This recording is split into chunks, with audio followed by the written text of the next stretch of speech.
Hello, this is Lisa Abbott, and I'm a digital learning specialist here in Fort Worth ISD.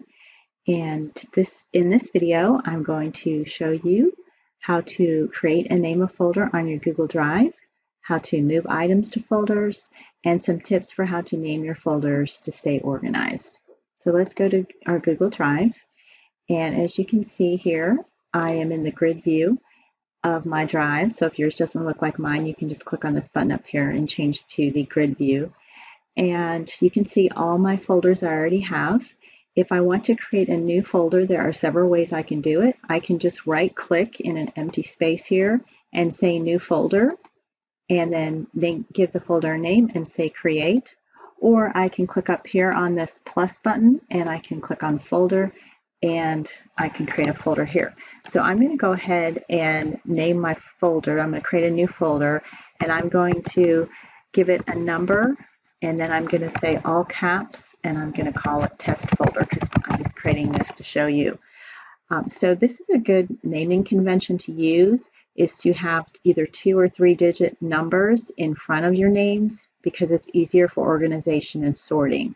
So I'm still working on cleaning up my Google Drive as well. So you can see I've started to do that when I've named my folders. I still need to make them all caps though.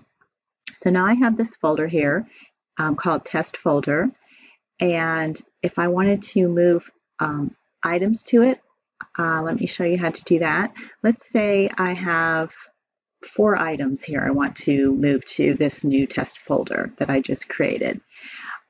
So what I can do is click the first item I want to move, and then if I hold down my control key, I can go around and click anywhere on my whole Google Drive, and just as long as I'm holding down my control key and clicking, and notice how these are a light blue, sort of a shaded blue color. That means those are selected. So I can keep going around my Google Drive and I can select all the files I want to select that I want to be moving. So again, I'm just holding, before you do the click, I'm holding my control key. If I click and I don't hold my control key, look what happened. It deselected those 3 I had selected and it just selected this one.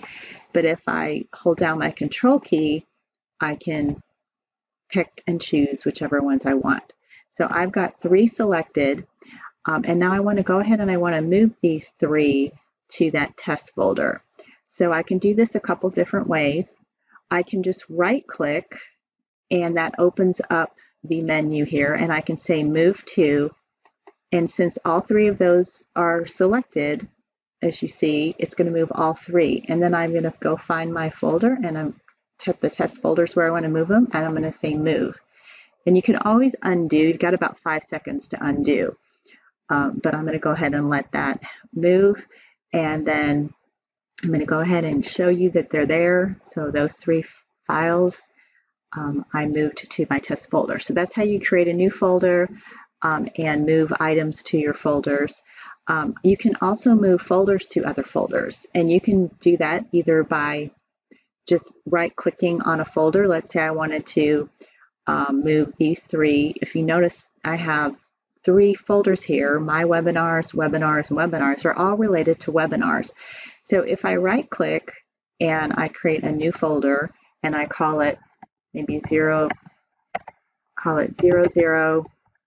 I think I'm on 8 in my naming conventions, and call it webinar. Okay, call it webinars, and say create. And then what I'm going to do, I'm going to, you see there's the one I just created. Now I want to move this folder and this folder and this folder. So how do I do it? I hold my control key and select, hold my control key again and select. So those are the 3 I want. Now I could either right click and move it to that new folder, or I could do it a different way. I could, instead of right clicking, I could just click and drag, and I could click and drag, and notice it tells me I have 3 that I'm moving, and I can just drop them into that folder. And there you go, it moved them. And so let's double click and open it, and there you go. So that's how you move folders into other folders to create subfolders, and that's how you move items into folders. So you're going to go through your drive this week and with those skills I just showed you, and you're going to be able to create new folders and move items into folders, move folders into other folders, and you're going to be able to get a little bit more organized. And you probably already have a lot of folders on your Google Drive, but some of them can be combined. So think about how you've named them and what type of information you have in each file, and maybe some things can be subfolders underneath other ones. So it's just about organization. All of these are just loose. They're not in any folders, and so you can see I've got a lot of work to do to move all of those loose files into a folder, because your Google Drive is like a file cabinet, and you wouldn't just put a loose piece of paper into your file cabinet, because then it'd be hard to find. So you always want to put all of these loose files into a particular folder category. So it's kind of a big job, I know, but when you do it, you will be happy and you'll have a more organized Google Drive. Thanks for watching.